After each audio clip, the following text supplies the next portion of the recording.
The government's completely missed the whole purpose behind sex, but by virtue of it having been involved because it was legitimately called to be involved in a historic setting, it's just continued with that, but without the foundation, and so it ends up making rules and legislation that make no logical sense for a government to be involved with as it currently exists. Well, welcome everyone back to the Coalition for Marriage YouTube channel. Anyone who's not joined us previously, you might like to know we're the UK's leading pro-marriage organisation, representing tens of thousands of people who support this thing, man-woman marriage. And we get the fact that other things exist in a liberal democracy. But we think that what a man and a woman do is unique. It cannot be replicated in any other type or form of relationship. It takes a man and a woman to make a child, and that's why historically keeping that together in the interest of the child, all the evidence says, is something which a society really should look at focusing on and promoting, and that other things, they may well exist, as I say, in a liberal democracy, but they're different. Now, somebody who completely agrees with that and is not afraid to say so, which is something rare these days, is a pastor in Northern Ireland, Jamie Bambrick. Jamie, so good to talk to you. Would you like to say hi to our listeners and our viewers? Hi to our listeners and our viewers. Sorry, I always do something annoyingly pedantic like that, just as a joke. No, really nice to be with you. Thank you for having me on. It's great. And for those of you who don't know Jamie, he's got a significant following across different social media formats, and maybe we'll touch on that. I know him and his voice very well because I've listened lots to him, and we'll put up some links so you can go and listen to him as well if you want to. But just for the start, where would you say people go first off to get the best version of you and the most up-to-date stuff, Jamie?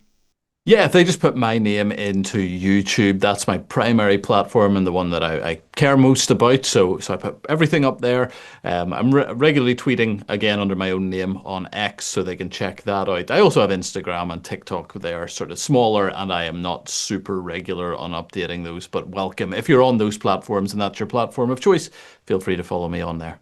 Fantastic. Now, Jamie, you are a pastor and a Christian pastor. A lot of our supporters are, in fact, Christians, but not all of them by any means. And we have some from other faiths too. So we'll bear that in mind. But of course, you're going to come at this from a Christian perspective. And that's absolutely right and fine and perfect.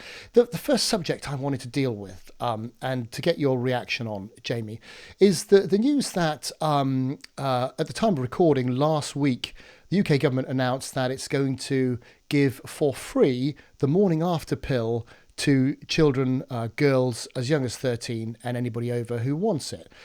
As a pastor, do you think that's... And the argument is, Jamie, well, it's a lot easier and cheaper to give the morning after pill than to deal with unwanted abortions and unwanted pregnancies. And so economically, it makes perfect sense. As somebody with a sound mind, would you agree with that? No, of course not. I mean, technically, they're probably correct in terms of the cost side of things.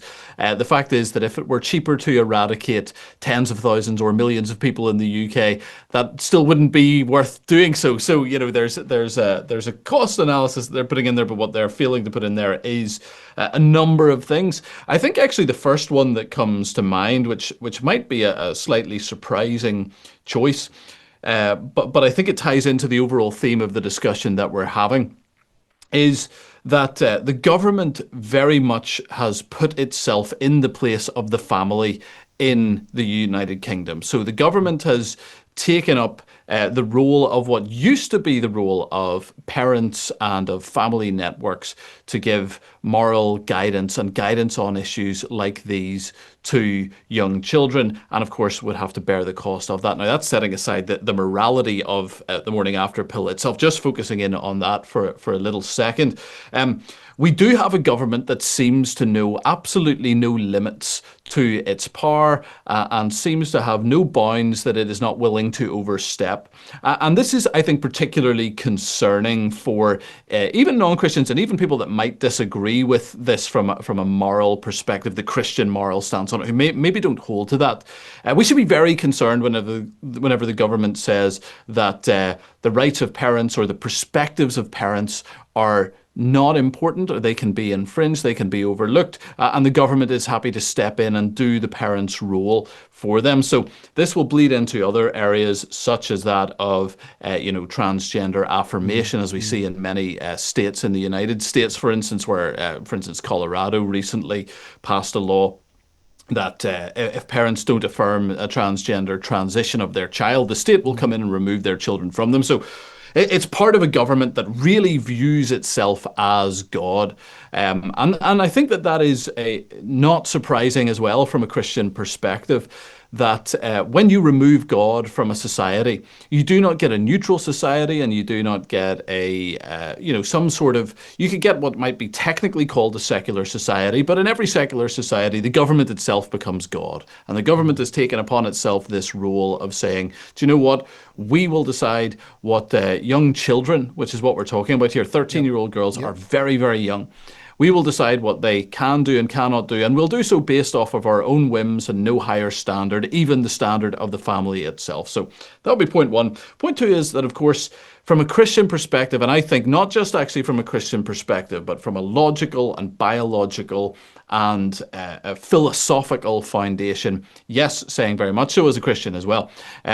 The unborn child, even at the earliest stages of conception, is a human being. It is alive, and to take its life is murder.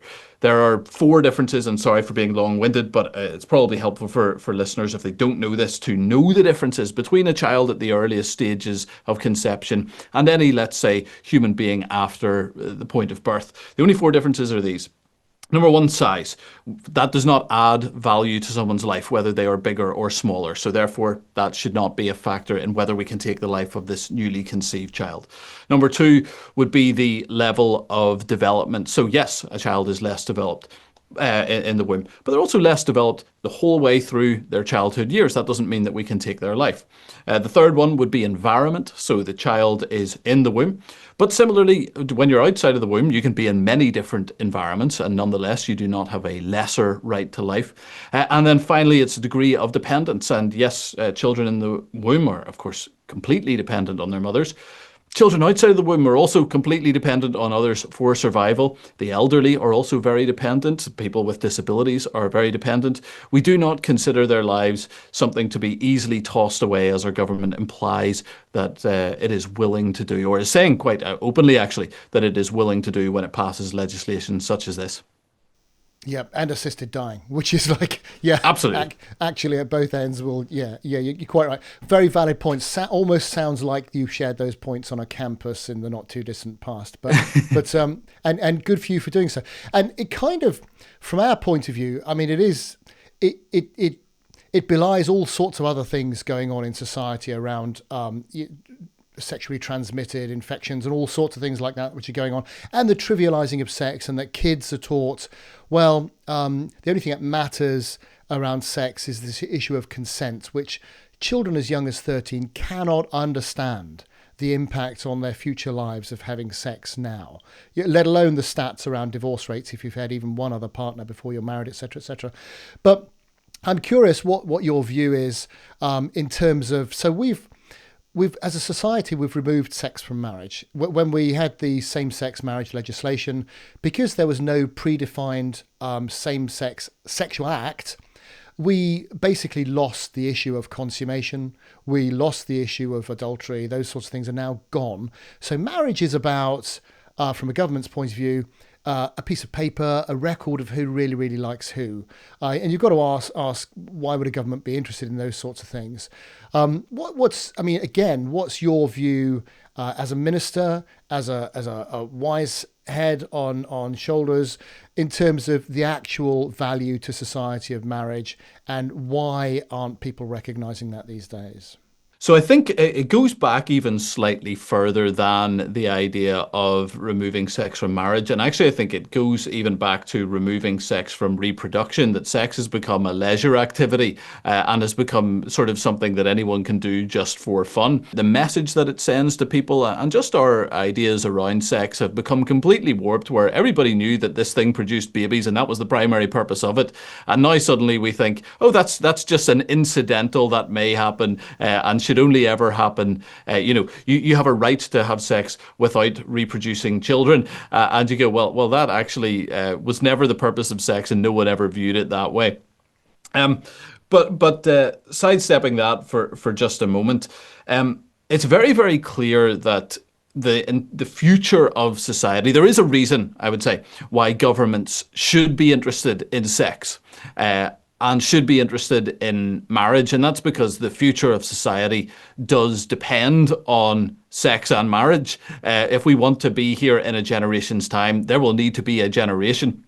And so when it comes to, why that relationship should be viewed as different and why that should be given special governmental rights, I think that's absolutely appropriate. Actually, I'm not completely libertarian on a personal level that this should just be left, up to everything. I think actually the government can be very interested in the institution of marriage because we do need children, and there is just no doubt whatsoever that the best environment in which to raise children is in that environment of their natural birth parents. Yeah. I am, of course, speaking on averages there. We can go into things like, abusive homes and so on. But if we take as a broad, sweeping average, what is the best environment? What is the ideal for any child to grow up in? The ideal is going to be with their biological parents. And again, we can play about with things like, couples that struggle with infertility and so on. But nonetheless, the government should be invested in people making a lifelong commitment to stay together and to raise whatever children they have together. And that makes total sense. So I think the divorce of sex from reproduction precedes all of this discussion, actually. But then, of course, we lose the connection between sex and marriage, because you have things such as no-fault divorce. You have things such as premarital sex, adultery. All of these things actually were strong societal taboos, but often had some legal repercussions as well for them. And we disposed with all of those long before we got to same-sex marriage. And all of them are a real problem, because they're telling people that sex is, as you say, just about liking someone, just about consent, no more than that. And the government has no obvious vested interest in that if it is divorced from raising the next generation in the best environment possible. So the government's completely missed the whole purpose behind sex, but by virtue of it having been involved, because it was legitimately called to be involved in a historic setting, it's just continued with that, but without the foundation. And so it ends up making rules and legislation that make no logical sense for a government to be involved with as it currently exists. Yeah. And this is where, I suppose this brings us on to the church and politics discussion, because so I get to go around the country and do kind of talks on marriage and marriage refresher courses and pre-marriage stuff for young couples and men's fellowships and all sorts of things. And it's great to be able to do all that sort of stuff. But a lot of churches say, oh, we can't have you because we don't want to offend people who aren't married. And also, we don't want to attract unwanted attention if we just talk about man-woman marriage, and not the wider. So the corollary is some churches, in fact, I can think of one or two churches who rent locations, and they say, well, can you come and talk about this? Because if we talk about it and somebody complains, we'll get kicked out of our venue. But if you talk about it and somebody complains, we'll just say, oh, that was a dodgy invite. We won't invite him again. but it's interesting that the role of churches, and a lot of churches will say, well, it's a political issue and we don't do politics. Do you think that's right? Or do you think churches should be getting involved in this stuff more actively? Yeah, I think it's a cop-out. I really do. I think the churches that are saying that are completely missing the boat. I guess you would say that, by the way. Yes. I don't think that's surprising. So a few reasons why there are real problems with that understanding. One of them is that what we're saying when we say that the church shouldn't be involved in politics, when a church does say that, what they're saying is that Jesus is not King of Kings in the nicest possible sense. Now, they wouldn't affirm that. They'd also go, no, we're saying that. But functionally, that's what they're actually affirming, because what they're saying is the king is a law unto himself. Whoever happens to be in charge at that given moment can do whatever they like. And the church has nothing to say about it because, the Bible must have nothing to say about it. Now, turns out if you actually read the Bible, it does have quite a lot to say about these things. And there are laws that are given to nations. But I struggle, honestly, it blows my mind that Christians can read this whole section of the Bible called law and ignore the fact that these were laws. They go, oh, this is just moral guidance for the church. Like, no, it wasn't moral guidance for the church. It was moral guidance for nations. Now, yes, there's some work to unpack that in current, context and so on. But nonetheless, the Bible is very, very interested in that. And when Jesus says that all authority in heaven and earth has been given to him and that we are to go and teach nations to obey everything that he has commanded them, he is requiring us as the church, not just suggesting to us, commanding us to get involved into every sphere of life, which would, of course, include politics. Most churches that say that also don't hold to it consistently, because if, someone comes along and they happen to be, let's say, on the political right, they will get very political very quickly about such a person and say that that person is a bad Christian or whatever. Of course, usually in a misguided fashion. Yes, there can be problems on the right, but, they're not certainly the main issues that we are facing in our day. So I don't really trust the consistency of churches that hold to that. And one final problem with it would be that, as we've seen, I believe it was Carl Trueman, who's a well-known church historian, said that we are all Marxists now. I may be wrong in quoting him, but someone said that, and I think it was him. It's certainly not my quote. But they unpacked what they meant by that, which is that we live in a world that has been almost universally politicized. So we live in a world where the political now impacts everything. It didn't really used to be considered a political issue, something such as homosexuality. That used to be a moral issue. It used to be a religious issue. But it's become a political issue. And I think when the church says we don't deal with politics, it actually makes the job of the enemy, who I believe, by the way, is real. And, for a mixed audience here, I believe in the existence of Satan and all of those things that the Bible talks about, his demonic forces. All they have to do is convince people to claim something as a political issue to cause the church to then step out of that battlefield en masse, because they've decided that they can't get involved with politics. So it's extremely misguided in terms of the mission of the church and in terms of ceding ground to the enemy that we definitely as Christians should not cede.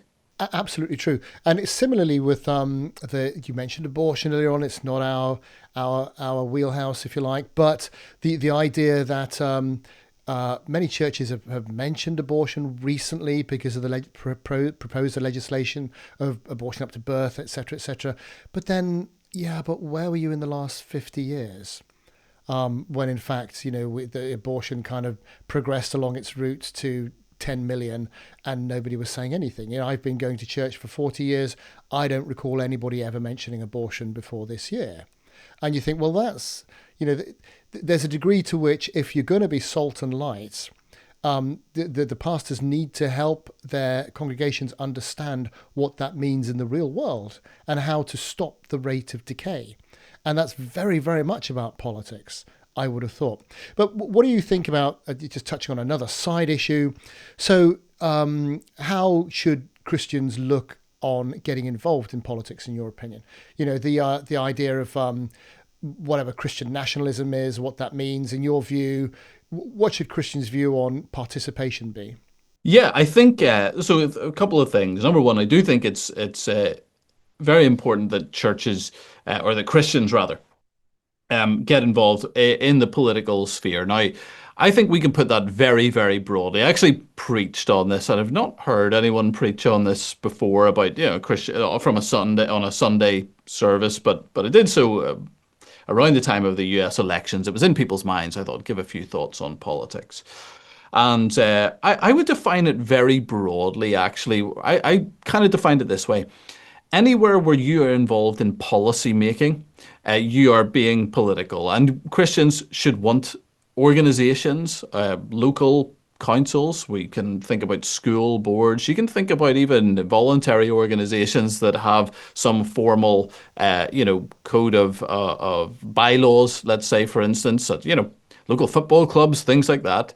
That's being a political person, and churches should be in there and Christians should be in there advocating for righteous leadership in those areas. We should bring the law of God in there. Now, what does that look like when you're in a very small localized setting? You maybe don't have control over national laws in that level, but you can advocate for righteous action. You can advocate for freedom to preach the gospel in those things. Even I think that's really important. For instance, my son was he's young. He's now in a wonderful school, but the school he was in before, we were, by the grace of God, able to move him. They went from being quite open to Christianity to they got a secular humanist on their board, and now no longer in Northern Ireland we still have like Christian assemblies and Christmas and all of that stuff. Where like the Bible, the buckle of the Bible Belt of probably Western Europe here. So those things are still permitted. Maybe they are in England as well. They certainly don't seem as widespread there. It'd be quite normal here. But in there, they got a secular humanist on their board, and that has since been stopped, and they're not going to have any more religious assemblies in that school. I think Christians should be in there doing the opposite. I think we should go, no, we can have the gospel here, and a Christian organization can come in and share the truth of the gospel. And so there's lots of ways that Christians can get involved. Anything that's policy making is something that you can be involved with. And quite honestly, a lot of these organizations are looking for people to do those rules. And the fact that Christians have sort of not bothered to do so, or have done so without trying to do so as Christians, is a problem. So I think we should go in there with our Christian worldview and advocate for it as Christians. When it comes to the national level, which is what most people tend to think of in terms of politics, although politics is broader than that. But let's say governmental, that might be a better term. I once again think that involvement is not the only thing. Involvement is really important, but you need to actually get it right if you're going to be involved. It's important that you actually advocate for things that Jesus wants your nation to have. So it's not just enough to say, I'm going to get involved. You need to actually do the work when you are getting involved. And that would mean everything from voting, which I think most Christians should do. I don't think you're morally absolutely required to vote. You can maybe spoil a vote given options, etc. But nonetheless, you should vote, generally speaking.